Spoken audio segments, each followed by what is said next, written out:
Be me, 32-year-old female who has spent the last decade convinced I had everything figured out, worked my way up to senior project manager at a consulting firm through actual merit and skill. Genuinely good at my job, which is why it always frustrated me when people dismissed my observations about workplace dynamics. Been in a relationship with Sarah for almost 3 years. Met her at a networking event where we bonded over our shared frustration with how meetings always seemed to run differently when certain people led them.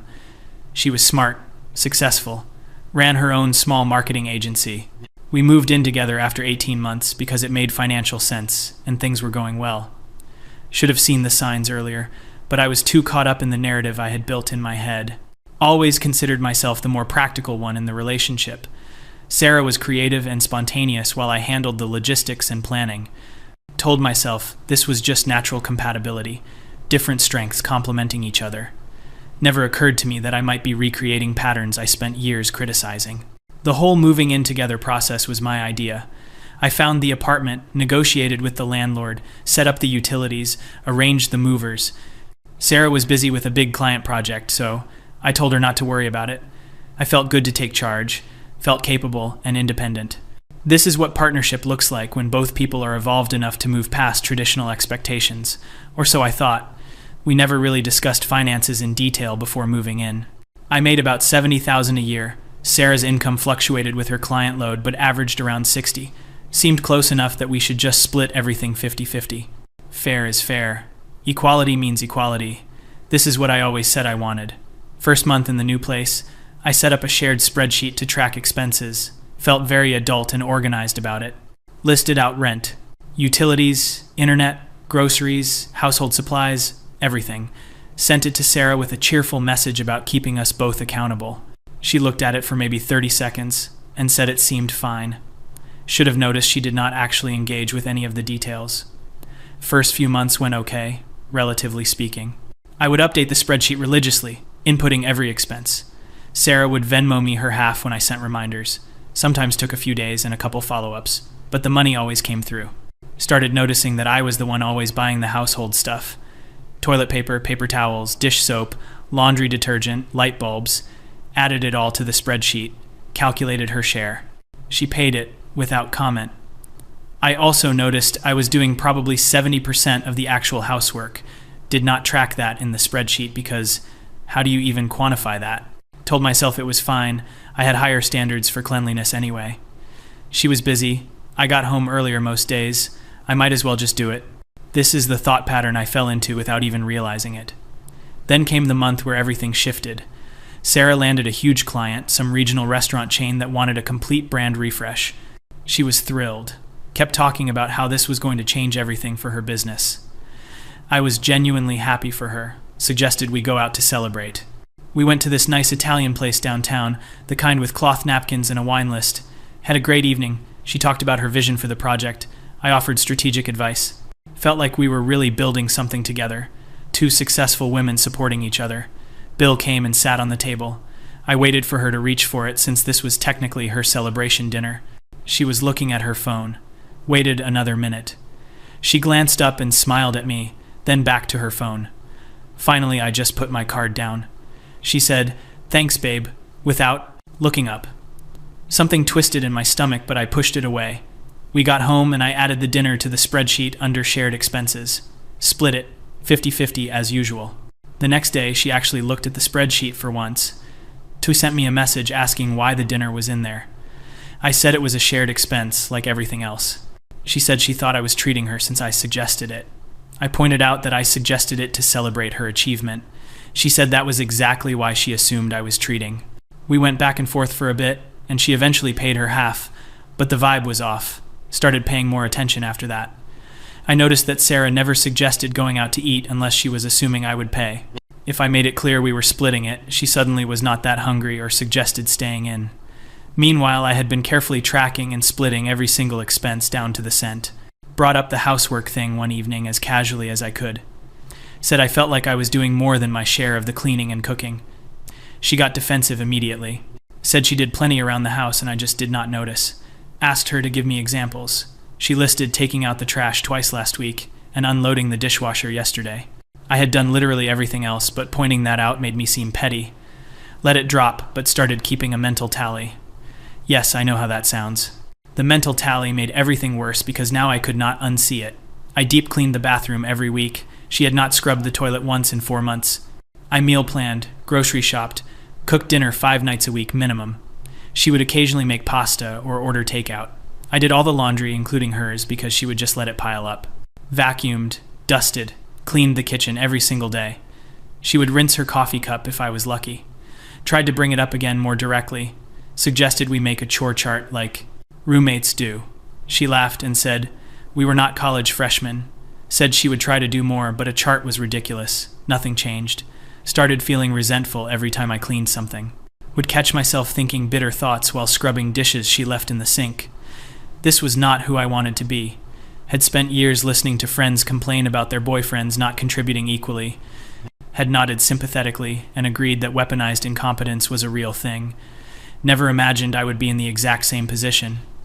The real breaking point came 3 months after we moved in together. Sarah's big client project wrapped up, and she got paid $40,000 for 3 months of work. She was ecstatic, took a screenshot of her bank account and showed me. I was happy for her, truly. Suggested we should celebrate properly this time. She agreed enthusiastically. Started planning this whole weekend getaway thing. Found a nice bed and breakfast 2 hours away. Made reservations at a fancy restaurant. Booked a couple's massage at a spa. Sent her the details, all excited. She loved it. Said it was exactly what we needed. Then I sent her the cost breakdown. Total came to about $1,200 split between us. Her half was $600. She went quiet. Asked if we could talk about it when she got home. Came home and told me $600 was a lot to spend on one weekend. I pointed out she just made $40,000. She said that was for her business. She had to reinvest it and pay taxes. I said I understood, but $600 was not unreasonable given her recent income. She asked why I was always tracking money so carefully. Said it made her feel like I did not trust her. I was genuinely confused because I thought I was being fair and transparent. She said the spreadsheet made her feel scrutinized and judged. Said that in a real relationship, people just trusted each other, and things evened out. I asked how things would. Even out if we were not tracking them. She did not have an answer for that. We went back and forth for over an hour. She cried at one point. Said she felt like I cared more about money than our relationship. I felt like a monster, even though I knew I was being reasonable. Eventually agreed to pay for more of the weekend to keep the peace. Paid $800, she paid $4. The weekend itself was tense. Kept thinking about the extra $200 I paid. Hated myself for thinking about it, but could not stop. She seemed fine, relaxed. Enjoyed the massage and the fancy meals. Posted cute photos of us on Instagram with hearts and couple emoji. Felt like I was funding her social media content. Got back home and looked at the spreadsheet, and really looked at it for the first time with clear eyes.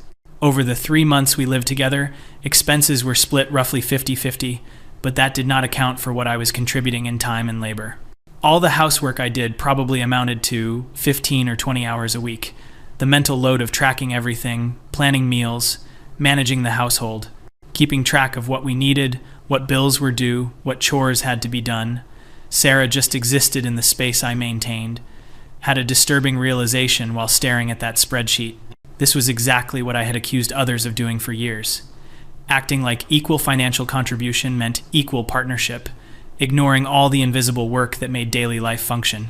But I was the one doing that invisible work. I was the one carrying the mental load, and Sarah was the one benefiting from it, without acknowledgement. Tried to talk to my friend Emma about it without getting into too many details. She had always been my sounding board for relationship stuff. Told her I was feeling unappreciated and taken for granted. She asked if I had communicated clearly about my needs. I said I had tried, but it always turned into me being the bad guy. She suggested I might be. Being too rigid with the whole spreadsheet thing. Time said sometimes you have to let things be a little messy in relationships. Felt completely invalidated. This was the same friend who had spent hours venting to me about her ex-boyfriend, who never cleaned, never planned dates, never thought about household management. I had validated every single complaint. But now, when I had the same complaints, suddenly I was being too rigid. Realized she did not take it as seriously because we were both women. There was no framework in her mind for one woman taking advantage of another this way. Stopped talking to Emma about it. Things with Sarah continued to deteriorate. Started having the same fight in different variations every few weeks. But she thought I was too controlling with money. I thought she was not contributing equally. She said she did contribute, but I did not value her contributions. Asked her to specify what contributions I was not valuing. She said emotional support and pointed out she listened when I had bad days at work. I listened when she had bad days too, so that seemed like baseline relationship behavior, not some extra credit. She said I was being transactional about everything. Maybe I was, but the alternative seemed to be letting myself get taken advantage of. I had another concerning realization during one of these fights. She said I was acting like her father. Her father apparently was very controlling about money when she was growing up. She was playing the victim card by comparing me to her controlling parent, when all I wanted was basic equality and accountability. Felt the rage building but kept my voice level. And said I was sorry. She felt that way, but splitting expenses equally was not controlling. She said it was not about the money, it was about the energy I brought to it. I made her feel small and inadequate. I was making everything a bigger deal than it needed to be. Classic deflection from the actual issue. When told her I needed some space to think, stayed at my sister's place for a few days. My sister did not know Sarah well, so I could talk more freely. Laid out everything, the finances, the housework, the mental load. My sister listened, and then asked me something that hit like a truck. She said it sounded exhausting, and asked why I was staying. I did not have a good answer. Thought about all the reasons. We had built a life together. I loved her. Relationships take work. My sister just looked at me and said that it should not be only me doing the work. Went back to the apartment to find Sarah had not done dishes the entire time I was gone. Sink was full. Trash was overflowing. Her laundry was in a pile on the bedroom floor. She hugged me and said she missed me. I looked around at the mess and felt nothing but exhaustion. That night I suggested couples therapy. She got upset and said therapy was for people who had serious problems. We just needed to communicate better. I said therapy could help us communicate better. She reluctantly agreed, but I could tell she thought I was overreacting. Found a therapist who could see us within 2 weeks. Used that time to document everything in a new spreadsheet. Every expense, every chore, every household task, every instance of planning or mental labor. I know how it sounds. Needed to see it laid out, objectively. The data was damning. I was contributing roughly 65% of our combined income when factoring in the hours I worked versus her flexible schedule. I was doing at minimum 75% of household labor. I carried 100% of the mental load for our shared life. Sarah coasted on my effort while complaining that I was too intense about everything. First therapy session was interesting. Therapist was a middle-aged woman with a calm demeanor. Asked us each to describe what brought us in. Sarah went first, said she felt like I was too focused on keeping score, said she wanted us to be more relaxed and trusting with each other. Made it sound like I was the problem for wanting accountability. My turn, I laid out the situation as factually as possible, described the financial split, the housework disparity, the mental load imbalance. Tried to keep emotion out of it and just present the reality. Therapist asked Sarah how she felt hearing my perspective. Sarah said she did not realize I was keeping track of everything so carefully. Said it made her sad that I felt that way. Notice, she said, that I felt that way, not that she was sorry for the imbalance. Therapist asked if the imbalance I described was accurate. Sarah hesitated, and then said she guessed so, but she did not think of it that way. She just thought we each did what we were good at. I apparently was good at organizing and cleaning, so I did that. She was good at creative thinking and bringing spontaneity to the relationship. Therapist asked how spontaneity paid the rent. Sarah did not appreciate that. Session ended with homework too. Each write down our expectations for the relationship. Drove home in silence. That night Sarah tried to initiate sex. I was not in the mood. She got hurt and said I was withholding affection. I said I was tired from doing all the dinner dishes alone while she watched Netflix. She accused me of punishing her. Slept in separate rooms.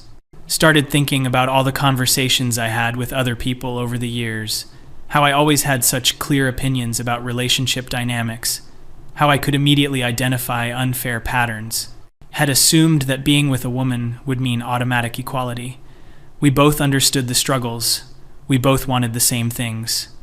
Or so I thought. But Sarah had simply stepped into a role. The role of the person who does less and expects more. and I had stepped into the complementary role without realizing it, because someone has to keep the household running. Someone has to think about whether we need groceries. Someone has to notice the bathroom is dirty. And if one person will not do it, the other person either does it or lives in dysfunction. Those were the only two options. Second therapy session, Sarah came with her homework. She had written maybe half a page about wanting to feel more appreciated and less judged. I had written 3 pages with specific, actionable expectations, equal division of household labor with a rotating chore chart, transparent financial tracking with equal contribution to shared expenses, equal participation in household management and planning. Therapist read both and asked Sarah what she thought of my expectations. Sarah said they seemed reasonable in theory, but she worried about the execution, said she was concerned I would use the chore chart to make her feel bad. I asked how doing her share of chores would make her feel bad. She said it was the way I would bring it up. Therapist asked her to be specific. Sarah could not give specific examples, just kept saying I had a tone sometimes. Therapist then did something that surprised me. Asked Sarah directly what she contributed to the relationship that balanced out what I contributed. Sarah looked stunned, started talking about emotional support again. Therapist gently pointed out that emotional support should be mutual in a healthy relationship. Asked if there was something else, some contribution I was not acknowledging. Sarah got teary and said she felt attacked. I felt a grim satisfaction that I immediately felt guilty about. Therapist was just asking the same questions I had been asking, but coming from a neutral third party, Sarah could not deflect as easily. Session ended with a plan to implement the chore chart for 2 weeks and check back in. Those 2 weeks were a nightmare. I made the chart, divided everything fairly. Sarah agreed to it. The first few days, she actually did her assigned chores, but did them badly in a way that felt intentional. Loaded the dishwasher so poorly that things did not get clean. Folded laundry and left it in the basket instead of putting it away. Wiped down counters but did not move anything, so just cleaned around objects. Classic weaponized incompetence. The same thing I had identified in so many other relationships. Except it was my girlfriend doing it to me. Called her out on it as calmly as I could. She said she did not know I had such specific standards. I said putting dishes fully in the dishwasher was not a specific standard, it was basic functionality. She accused me of nitpicking. We fought. She cried. I felt like the bad guy again. Started doing her chores myself because it was easier than the conflict. She immediately realized that was exactly what she wanted. Stopped myself mid-bathroom scrub, left her chores undone. She did not do them. We lived with a dirty bathroom and unfolded laundry for 4 days.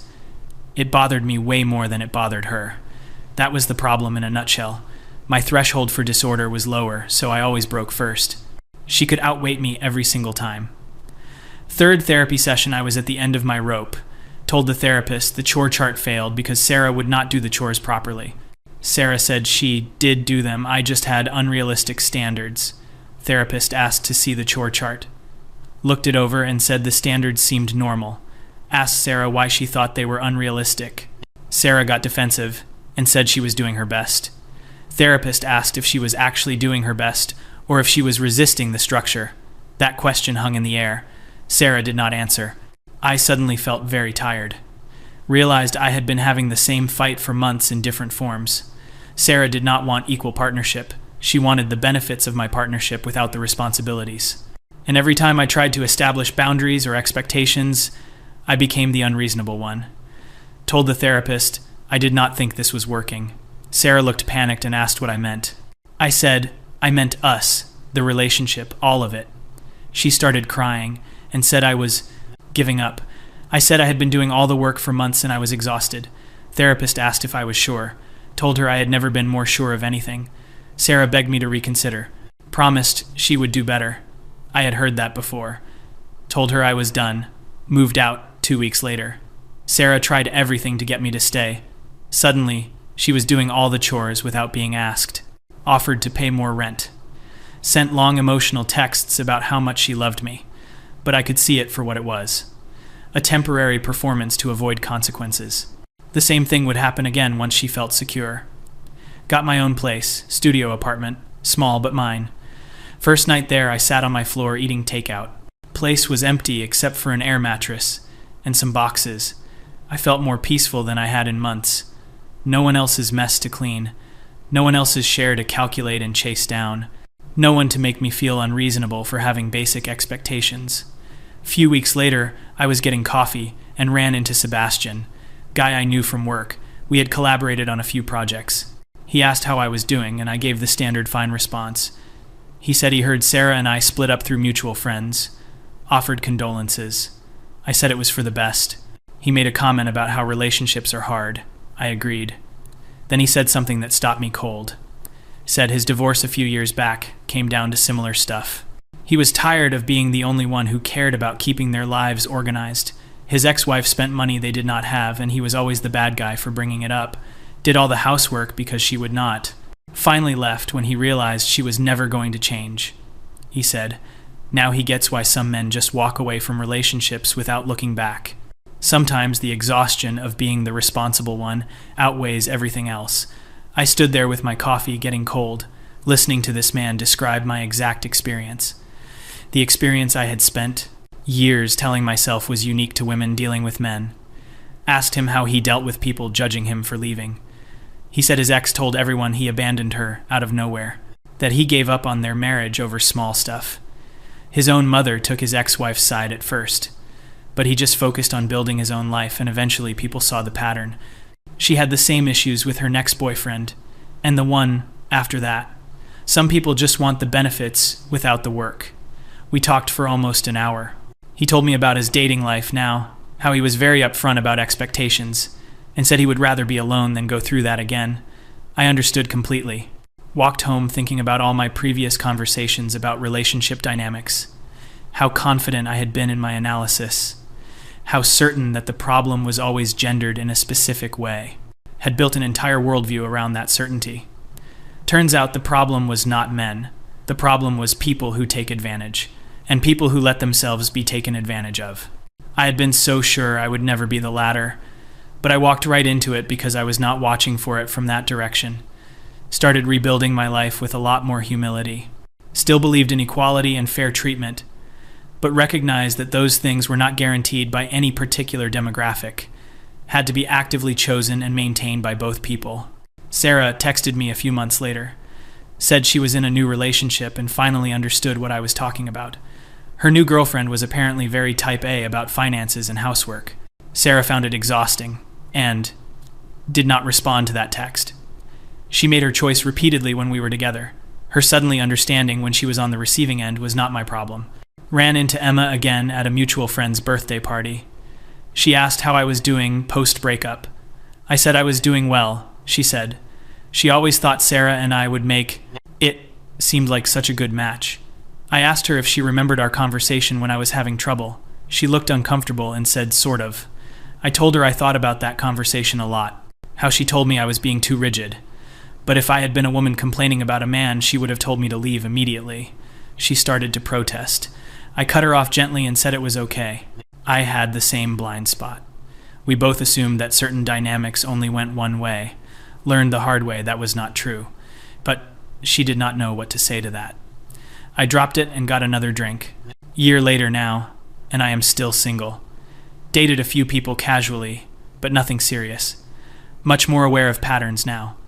Watch how people handle shared expenses on early dates. Notice who plans, who suggests, who assumes. Had coffee with a woman who seemed great on paper. Successful, intelligent, interesting. She suggested the coffee shop. Bill came and she did not move. I waited. She looked at me expectantly. I asked if we should split it. She looked surprised and said she thought I would get it. I asked why she thought that. She said, I suggested we meet up. I pointed out she suggested the location. She laughed like I was joking. I was not joking. We split it and there was no second date. She texted a mutual friend that I was cheap. Did not care. My bank account and my peace of mind were worth more than her approval. Thought about Sarah sometimes.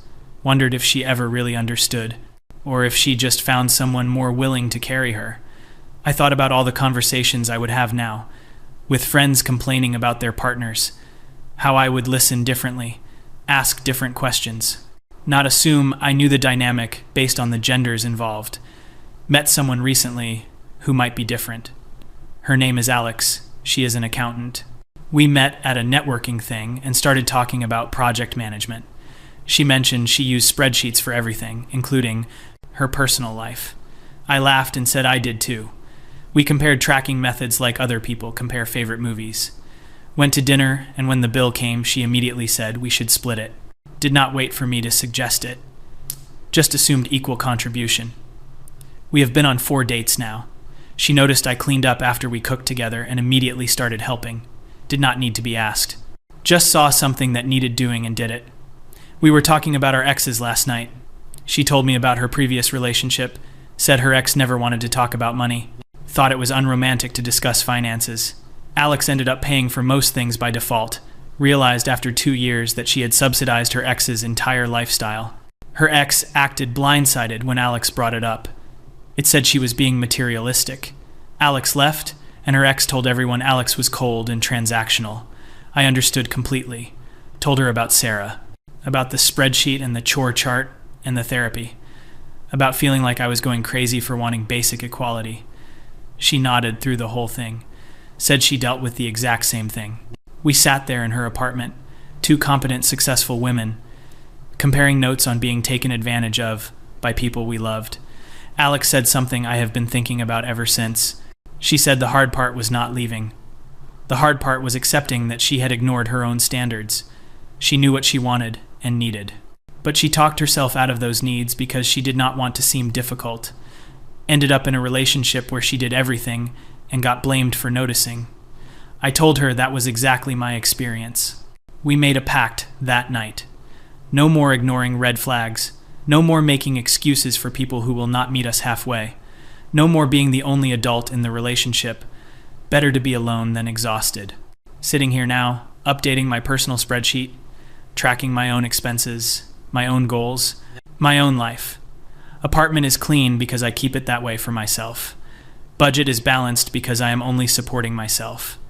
Mental load is manageable because I am only managing my own life. Maybe things will work out with Alex. Maybe they will not. But I will never again let someone make me feel unreasonable for having standards. Never again let someone coast on my effort while calling me controlling. Learned that lesson the hardest way possible, by becoming everything I thought I was immune to. Turns out equality is not about who you are. It is about what you do. And some people will always choose to do less if someone else will pick up the slack, not being that someone anymore, no matter what.